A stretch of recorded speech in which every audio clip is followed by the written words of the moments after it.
என்னடா பொட்டியெல்லாம் கட்டுறேன்னு பார்க்குறீங்களா? ஆமாங்க, வெக்கேஷன் ஸ்டார்ட் ஆயிடுச்சு. இந்தியாவுக்கு தான் போறோம். கத்தார்லேருந்து சென்னைக்கு போறோம். இப்போ இதுக்கு ஜேர்னி எத்தனை மணி நேரம்னு பார்த்தீங்கன்னா, நமக்கு ட்ராவலிங் டைம்னு பார்த்தா 4 ஹவர்ஸ் தான். பட் அதுக்கு முன்னாடி ப்ராசஸ் இருக்குது. அதோட வீடியோ தான் நம்ம பார்க்க போகிறோம்.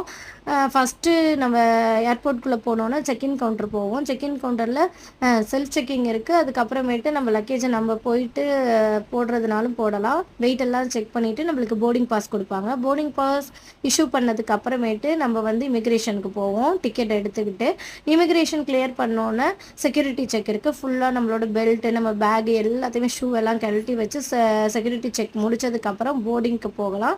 இடையில பார்த்தீங்கன்னா நம்மளுக்கு டியூட்டி ஃப்ரீ இருக்கும். அங்கே திங்ஸ் எல்லாம் எதுவும் வேணும்னா வாங்கிட்டு நம்ம போர்டிங்க்கு போயிடலாம். போர்டிங் வந்து 1 ஹவருக்கு முன்னாடி ஓப்பன் பண்ணுவாங்க. அங்கே போனதுக்கு அப்புறமேட்டு ஃப்ளைட்டுக்கு போகிறதுக்கு ஒரு மினி பஸ் மாதிரி அரேஞ்ச் பண்ணியிருப்பாங்க. அந்த பஸ்ஸில் ஏறி தான் நம்ம ஃப்ளைட் இருக்க இடத்துக்கு போவோம். அந்த இடத்துக்கு போகும்போது